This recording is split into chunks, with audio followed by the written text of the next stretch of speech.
My goodness, that's a lot. Good morning to you. It is a mouthful. Thank you so much for coming. What is that? Well, Facilitation of Systemic Change is a consulting company that I founded, and the name speaks for itself. Yeah. I specialize in facilitating systemic change. If I ask you to describe yourself, what do you do? Who are you? Well, proudly Tsonga. I'm a Tsonga woman, and I see myself as a global citizen because I work globally. I'm a mother of 3 beautiful kids, and I'm an author, a poet, and you name it. We're going to talk about that. You are a global citizen. You've been everywhere. So you were doing what there? Why? Absolutely. So I have been fortunate to be working globally. I work in the agricultural sector, but so far I have done some assignment in over 60 countries, about 50% of the African continent, but and also beyond. So I get invited, to come and as a resource person. Sometimes I get invited to come, to facilitate a lot of multi-stakeholder engagement. So yeah, so it gets very busy, and I just came back from the Caribbean not so long ago, just last month. And maybe just to give you a scenario, in that 2 months I was in Senegal, I was in Kenya, I was in Zambia, then I went to New York, and I went to the Caribbean.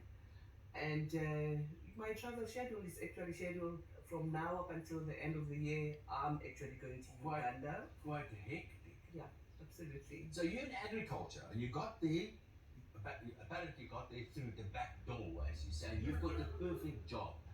Yes. Why is that? Yes, when people think of agriculture, they think of farming. And I say, no, I'm doing the perfect job in agriculture, and I came through the back door because I'm not a farmer.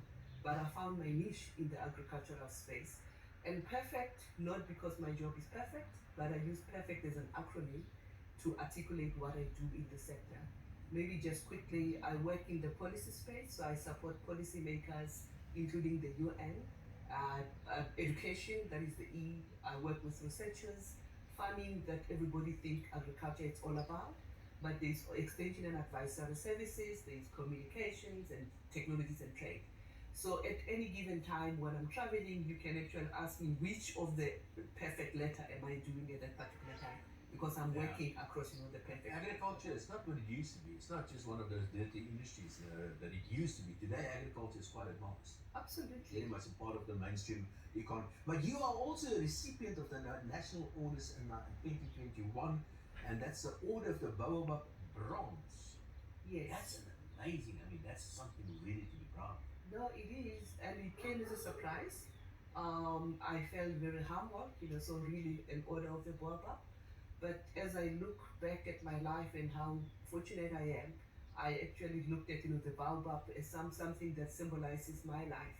The baobab is a very huge tree, Yes. but it's held by roots that are invisible. So my life is like that. There are a lot of people that are supporting me that are invisible, and I shine like a baobab tree. Just 2 quick ones, and the one is that you appeared in a red list, and I think very colourful. Apparently, I haven't seen it, but I'm going to. Oh yes. That's the first question about that. Why all these colours? And the second one, a special message to women. Okay, so I'm a Tsonga girl. When I grew up, the Tsongas were mocked for liking, bright colors and things like that. But now I said, what, I embrace that. And we say the Tsongas, we kind of, invented, color blocking. So for me, wearing bright colors is a statement. And I say the brighter the better, because I'm actually proudly Tsonga. The message that I have for women, I will take, from my poetry book. I wrote, 2 poems for women. One, it's Unleash Your Emancipatory Power. It's actually a poem that encourages women to go beyond, empowerment, but really look at emancipation with something that comes from within. The latest one that I've just, published now, it's called, The Penalty of Womanhood. And it's a story, of how women, juggle their ministers of finance, ministers of health, and everything. And, it's all about that.